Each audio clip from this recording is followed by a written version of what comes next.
Assalamualaikum warahmatullahi wabarakatuh. Perkenalkan, kami dari kelompok 4 Prodi D3 Teknik Informatika, jurusan Teknologi Informasi, Politeknik Negeri Samarinda. Pada kesempatan kali ini, kami akan menjelaskan analisis serta implementasi insertion sort dengan mata kuliah struktur data dan algoritma dengan dosen pengampu Muhammad Taufik Sumadi. Sebelum itu, kami akan memperkenalkan diri kami terlebih dahulu, yang dimulai dari saya. Perkenalkan, nama saya Muhammad Hafiz Kamil dengan NIM 256151051. Perkenalkan, saya Gakulaita Beswara dengan NIM 256151034. Perkenalkan, nama saya Muhammad Taufik Badali dengan NIM 256151041. Dan perkenalkan, nama saya Muhammad Yuli Syamsi Badila dengan NIM 256151053. Pembahasan mengenai tugas dan materi struktur data dan algoritma kelompok 4 akan dibuka oleh saya mengenai tugas analisis dan implementasi algoritma sorting yang dipilih oleh kelompok kami, yaitu insertion sort. Pertama itu konsep dasar dari insertion sort yang terbagi menjadi 3, yaitu pengertian, karakteristik, dan analogi. Pengertian insertion sort adalah algoritma pengurutan sederhana yang menyusun data dengan mengambil elemen dari bagian yang belum terurut ke posisi yang tepat pada bagian sudah terurut. Contohnya itu seperti jika saya memasukkan data 1 sampai 3 dengan contoh 1, 3, 2, maka data kedua yang itu 3 akan dipindahkan ke sebelah kanan, dan data 2 yang berada di baris ketiga akan dipindahkan ke sebelah kiri agar menjadi lebih terurut. Baru karakteristik.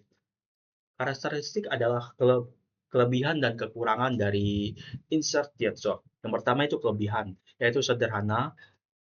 Apa sih sederhana itu? Itu mudah dipahami dan diimplementasikan, apalagi dengan menggunakan source code Python yang umum dan sering digunakan di dunia. Habis itu stabil, yaitu urutan datanya sama dan tetap terjaga. Misalnya jika data yang tersebut memiliki kembaran atau nilainya sama dengan data lain yang dimasukkan, maka dia akan stabil dan tetap terjaga. Baru habis itu adaptif. Itu lebih cepat jika data sudah hampir terurut. Misalnya itu jika saya memasukkan data 1, 2, 3, 5, dan 4. 1, 2, 3 data tersebut, data 1, 2, dan 3 sudah terurut, sedangkan data keempat dan kelimanya itu belum terurut. Maka data keempat dan kelima akan diurutkan terlebih dahulu. Lalu analogi. Analogi itu seperti menyusun kartu remi di tangan. Setiap kartu yang diambil, analogi itu seperti menyusun kartu remi di tangan kiri. Lalu setiap kartu yang diambil akan langsung dibandingkan. Maksudnya ada kartu yang belum terurut akan diambil dan ditaruh di tangan kanan, lalu dibandingkan dengan kartu yang sudah terurut di tangan kiri. Jika secara urutan dia betul atau secara urutan dia tepat atau benar gitu, dia akan langsung, kartu tersebut akan ditaruh di tangan kiri. Jika tidak sesuai dengan urutan, maka dia akan dibandingkan dengan kartu yang akan diambil lagi. Dan proses ini tuh terus berulang hingga keseluruhan kartu tersusun dengan tepat tanpa mengacak-ngacak ulang kartu. Lalu cara kerja insertion sort. Insertion sort bekerja dengan menganggap sebagian data awal sudah terurut, lalu mengambil satu elemen dari bagian yang belum terurut, biasanya sebelah kanan, untuk dibandingkan dengan elemen sebelumnya, yaitu data sebelah kiri. Jika elemen tersebut lebih kecil, maka elemen yang lebih besar akan digeser ke kanan hingga ditemukan posisi yang tepat. Posisi yang tepat adalah data paling kiri adalah data terkecil, sedangkan data paling kanan adalah data yang paling besar. Elemen tersebut disisipkan pada posisi di kanan atau kiri tergantung nilai data atau elemen tersebut. Proses ini dilakukan berulang kali atau terus-menerus hingga seluruh data terurut atau seluruh data telah selesai diurutkan.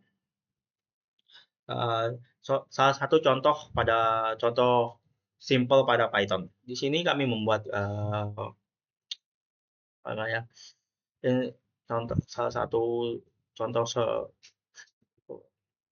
Contoh insertion sort dengan menggeser nilai yang lebih kecil ke kiri.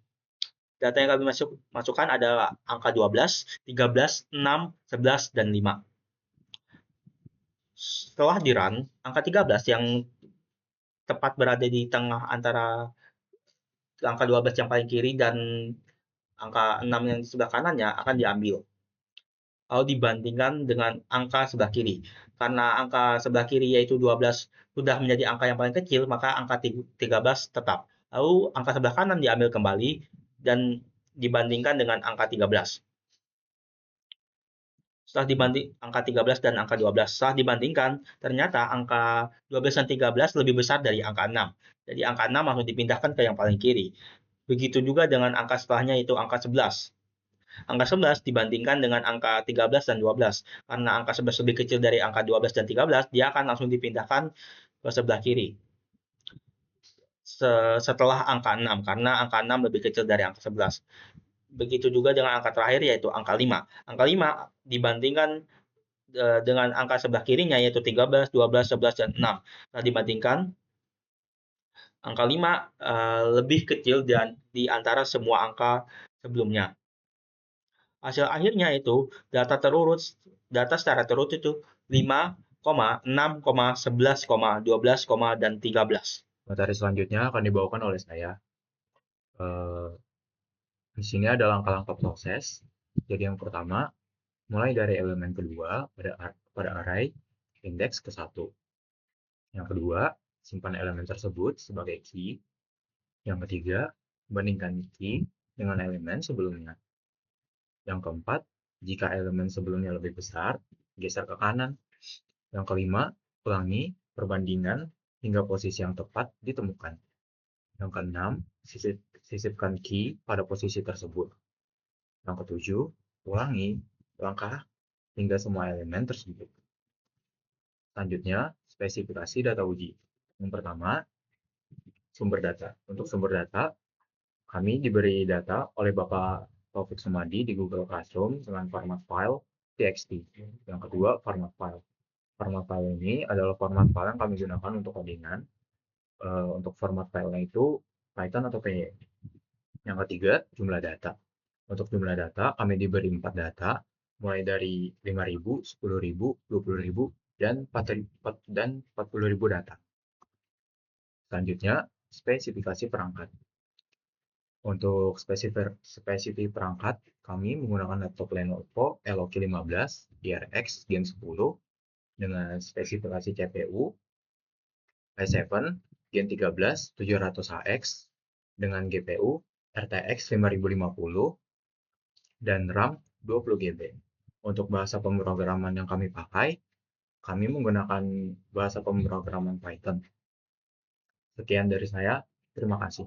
Setelah teman saya menjelaskan spesifikasi laptop yang akan menjalankan kode algoritma insertion sort ini, maka saya akan menjelaskan atau memperlihatkan sedikit dari kode yang telah kami buat. Yang pertama itu ada import time untuk mencatat waktu, kemudian ada list dengan isi nama file, dan selanjutnya ada fungsi insertion sort itu sendiri, dan selanjutnya adalah looping untuk melakukan proses penyortiran.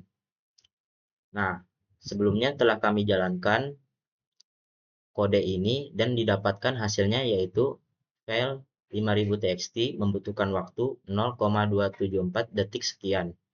Dan kami juga menampilkan 10 data terurut untuk membuktikan bahwa insertion sort ini memang bekerja. Selanjutnya ada file 10.000 txt itu membutuhkan waktu 1,186 detik sekian. File 20.000 txt membutuhkan waktu 4,534 detik sekian.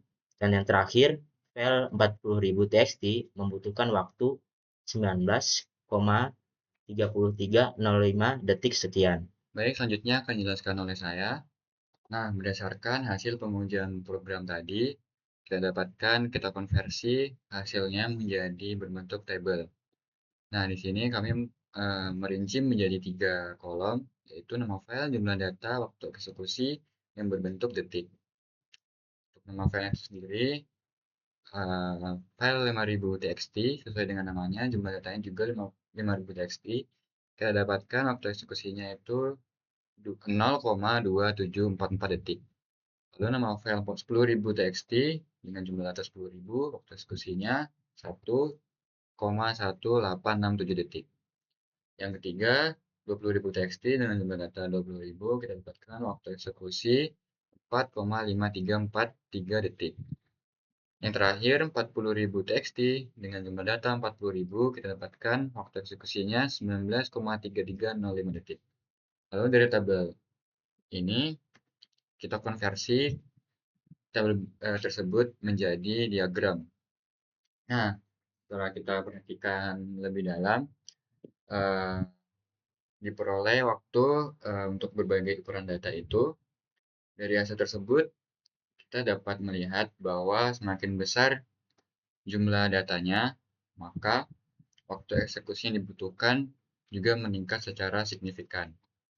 Tetapi peningkatan ini tidak tidak bersifat secara linear, yang artinya tidak secara garis lurus. Nah, itu bisa kita lihat atau kita buktikan dari diagram hasil pengukuran ini, yang dimana ada sedikit patahan yang lumayan terlihat di antara file 10.000 dengan 20.000, begitu pula dengan file 20.000 dengan 40.000. Nah, lalu dari hasil pengukuran tersebut, kelipatannya juga cenderung berlipat ganda. Bisa kita lihat jumlah data 5.000 berlipat ganda sebanyak 2 kali lipat menjadi 10.000 dan seterusnya. Untuk waktu eksekusinya itu juga berlipat ganda sebanyak kurang lebih 2-4 kali lipat. Nah, lalu pola ini yang saya sebutkan tadi menunjukkan bahwa pertumbuhan waktu eksekusi mengikuti pola kuadratik, yang dimana pola kuadratik itu relevan dengan karakteristik kompleksitas waktu insertion sort, yaitu dinamakan dengan peak annotation dengan formula 0 n kuadrat. Sekian penjelasan dari saya, kurang lebihnya mohon maaf. Sekian dari kami kelompok 4. Semoga video kami dapat dipahami. Jika ada salah kata atau materi yang kurang jelas, selebihnya kami mohon maaf. Dan jangan lupa Like, Komen, share, and subscribe. Wassalamualaikum Warahmatullahi wabarakatuh. Bye-bye.